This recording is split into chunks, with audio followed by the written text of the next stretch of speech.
मिजाज तो एक जैसा कभी नहीं होगा। त्रिचूर में भी लोग आकलन लगाए बैठे, आंच लगाए बैठे, क्या पता अच्छा लोकप्रिय अभिनेता है तो शायद। इसको तो राजनीति नहीं कह सकते, इसको तो अवसरवाद कहेंगे आप। इस बार तो युवा सबसे ज़्यादा मतदान में परसेंटेज में महिलाएं, मुझे लग रहा है पिछली बार से ज़्यादा जोश में है। नमस्कार दोस्तों, मैं हूं आपके साथ रुपेश मिश्रा और आप तमाम दर्शकों का मध्य प्रदेश पत्रिका में बेहद स्वागत है।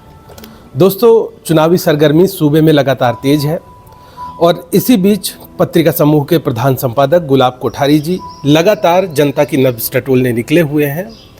दक्षिण पश्चिम के दौरा करने के बाद अब मध्य में पहुंचे हैं और जाहिर तौर पर हर जगह की सियासत का अपना एक अलग मिजाज होता है। लिहाजा इस वक्त हमसे बेहद खास बातचीत करने के लिए जुड़े हुए हैं। सर, मेरा पहला प्रश्न ये है कि आपने दक्षिण का दौरा किया, पूरब का दौरा किया, अब मध्य में आप आए हैं, तो हर जगह का राजनीतिक मिजाज कैसा है? मैं सबसे पहले आपसे जानना चाहूँगा कि कितना अंतर पाते हैं हर जगह के राजनीतिक मिजाज में? मिजाज तो एक जैसा कभी नहीं होगा, दो भाइयों का भी एक जैसा नहीं होता है। मैं ये कहना चाहता हूँ, राजनीति का मिजाज इतना बिखरा हुआ है, मुझे नहीं मालूम। अब आज लोग शिक्षा के कारण भी थोड़े होशियार हो गए, सोच समझ के बात करते हैं, उनकी बातों का अर्थ निकालना पड़ता। पहले ऐसा नहीं होता था। पर जैसे ये सही है कि पिछली सरकार के कुछ निर्णय भाजपा के पक्ष में जाते तो दिख रहे हैं, उससे मतदान का प्रतिशत भी बढ़ता हुआ तो दिख रहा है। पर क्या वो सीटों में बदल पाएगा और कितना बदल पाएगा, मुश्किल है कहना।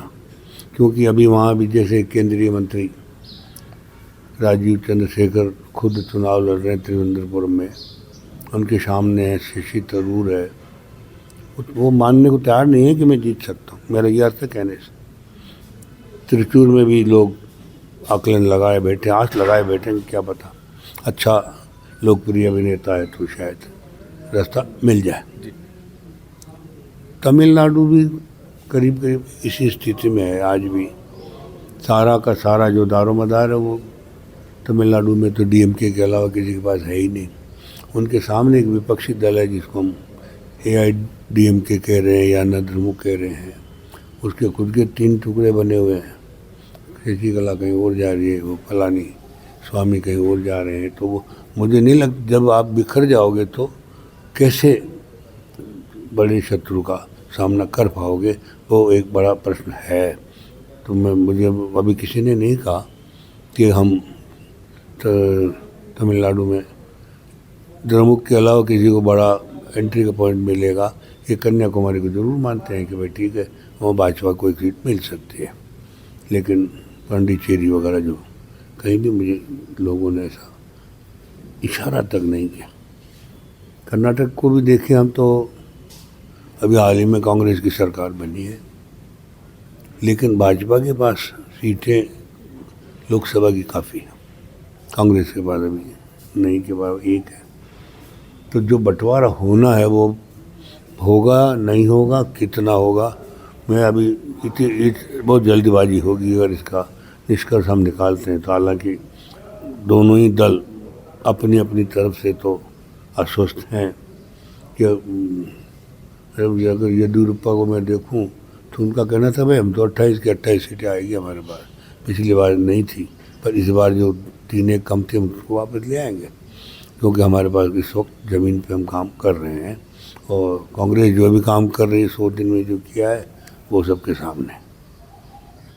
अवसरवाद की राजनीति इन दिनों काफ़ी देखी जा रही है। मध्य प्रदेश में तो बीजेपी नए नए कीर्तिमान स्थापित करने की बात कर रही है कि 2.5 लाख लोग कांग्रेसी भाजपा में आ गए और अभी 4 लाख लोगों का लक्ष्य है। तो इस अवसरवाद की राजनीति को, दल बदल की राजनीति को कैसे देखते हैं?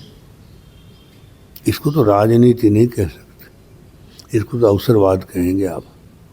बल्कि मुझे तो अब ये लग रहा है कि इस तरह के जो उखाड़ पछाड़ इतने बड़े स्तर पे अगर होते हैं तो जो मूल पार्टी है उसका स्वरूप भी बिखरने वाला हो जाएगा और ये सब जाके कपड़े फाड़ेंगे अपने अपने अधिकारों के लिए।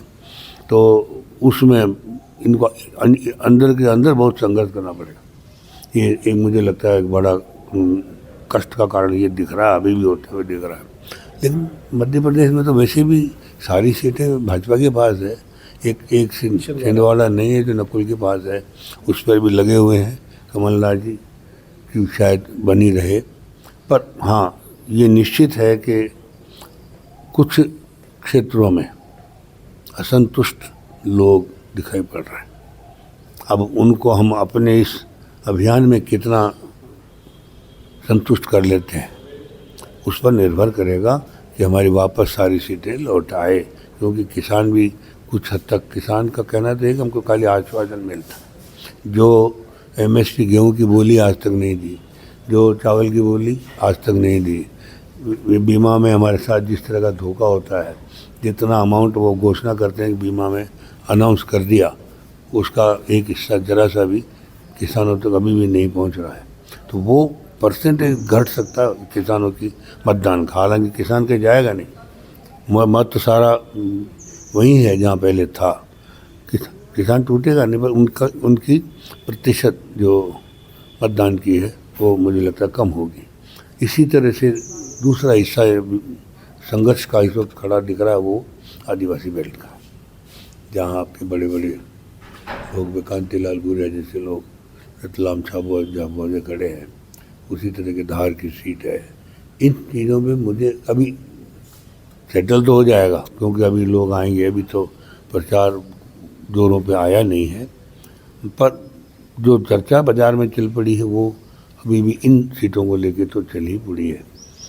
आपके ग्वालियर सेक्टर में मुरैना की सीट को अभी तक लोग चर्चा में लगा के रखा है, सतना की सीट को चर्चा में बिठा के रखा हुआ है। कल तो मैंने सुना सागर भी अब एक और नई सीट आ गई जो संघर्ष की स्थिति दिखाने वाली है। तो इस तरह की सीट पर मुझे अभी लगा नहीं, क्योंकि मुझे बल्कि इससे बड़ा एक चीज़ और लग रही है कि इस बार मुस्लिम महिलाएं भाजपा को वोट देंगी, और बड़े तो समझो स्तर पर काम हो गए। जैसे यूपी में आई थी वो 3 तलाक के कानून के साथ साथ यहाँ भी आएंगी, और राम मंदिर का भी, क्योंकि ये हिंदू बेल्ट है मूल रूप से, तो उसका असर भी होगा। ये जो छुटपुट जितनी भी नाराजगियाँ हैं वो मुझे लगता है दब जाएंगी इनमें से। तो बस अब प्रश्न इतना ही बचा कि नकुल वापस आ रहा है या नहीं आ रहा है, देखते हैं, समय इसको भी समझाएगा। विधानसभा चुनाव के बाद नेतृत्व परिवर्तन का एक दौर चला, बीजेपी में भी और कांग्रेस में भी प्रदेश नेतृत्व में बदलाव हुए। इस बदलाव को आप कैसे देखते हैं? इस बदलाव का तो मुझे लगा कि मूल आधार लोकसभा के चुनाव ही था।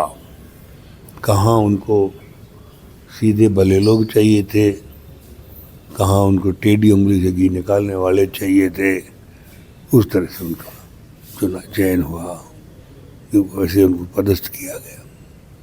युवाओं और महिला चूंकि एक बड़ा वोट बैंक इन्हें राजनीतिक दल मानते हैं, तो इनको लेके आप क्या कहना चाहेंगे? चूंकि कई लोगों से आपकी बातचीत हुई, हर जगह के मतदाताओं से आपकी बातचीत हुई, तो इनका क्या कहना है सियासत को लेकर? इस बार तो युवा सबसे ज़्यादा मतदान में परसेंटेज में बहुत आगे है। 2/3 करीब युवा मतदाता है इस बार, और महिलाएं मुझे लग रहा है पिछली बार से ज़्यादा जोश में है। एक तरफ राम मंदिर वालों की महिलाएं भी ठीक है, और इधर जो 3 तलाक वाले जो मुद्दे हैं उनको लेकर दूसरी इधर की महिलाएं भी बहुत। और वही मैं तो ये भी सुन रहा हूँ कि अभी कुछ क्रिश्चियन या ईसाई महिलाएं केरल जैसी जगहों में भी शायद जगह छोड़ने की तैयारी कर रही है। कितना करेगी वो तो समय के साथ ही जाएगा। तो जाहिर तौर पर कई सवालात हैं और उनके कई जवाब भी हैं, लेकिन जिस प्रकार से मौजूदा सियासी परिदृश्य चल रहा है उसमें आपने सुना पत्रिका समूह के प्रधान संपादक गुलाब कोठारी जी का कि क्या उनका अनुभव है और कैसे वहाँ का जो राजनीतिक माहौल है, राजनीतिक समीकरण है, बन बिगड़ रहे हैं। मैं रूपेश मिश्रा, पत्रिका टीवी के लिए, भोपाल।